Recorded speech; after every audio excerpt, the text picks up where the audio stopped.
கர்த்தருடைய பரிசுத்த நாமத்திற்கு மகிமை உண்டாவதாக. 9 மாதங்கள் கண்ணின் மணி போல பராமரித்து பாதுகாத்து பலப்படுத்தி தேவன் 9 மாதங்களையும் அற்புதமாய் வழிநடத்தி வந்தார். ஹல்லேலூயா.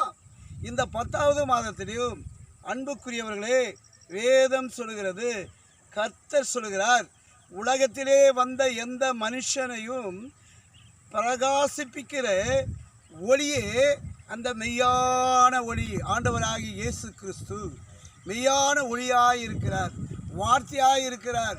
அவருடைய வல்லமை உனக்குள்ள எனக்குள்ள கொடுக்கிற தேவன், அவருடைய சத்தத்தை கேட்கிறவர்கள், அவருடைய வெளிச்சத்தின் பிள்ளைகள். கர்த்தர் சொன்னார், நானே உலகத்திற்கு ஒளி என்று சொன்னார்.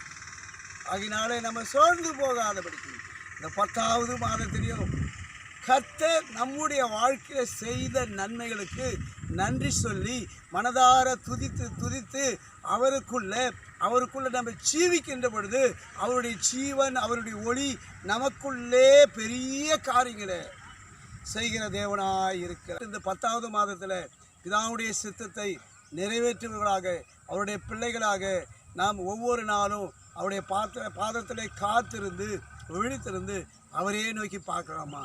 கர்த்தர் பெரியவர். செபிக்கலாம். மகா இரக்கமும் தெய்வம் கிருபை நிறைந்த எங்கள் அன்பின் பரலோக பிதாவே, ஆசீர்வதிக்கப்பட்ட இந்த 10வது மாதத்திற்காக கோடி கோடி நன்றிப்பா. கோடி நன்றிகள் நாங்கள் ஏறெடுக்கிறோம். உலகத்தில் வந்த எந்த மனுஷனையும் பிரகாசிப்பிக்கிற ஒளியே மெய்யான ஒளி நீங்கள் தம்பா.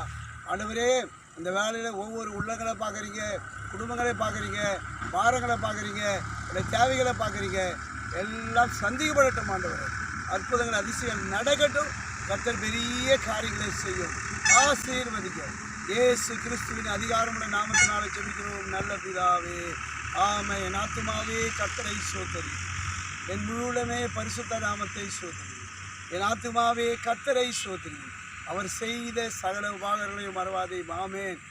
நம் கர்த்தராகிய இயேசு கிறிஸ்துவுடைய கிருபையும் பிதாவாகிய தேவனுடைய அன்பும் பரிசுத்த ஆவியானவருடைய அன்புடைய ஐக்கியமும் சமாதானமும் சந்தோஷம் வழிநடத்தலும் இன்றும் என்றும் சதா நாட்களும் நாம் அனைவரோடும் கூட உலகத்துள்ள சகல பரிசுத்தவான்கள் கூட ஆண்டவருடைய வருகை மட்டும் இருப்பதாக.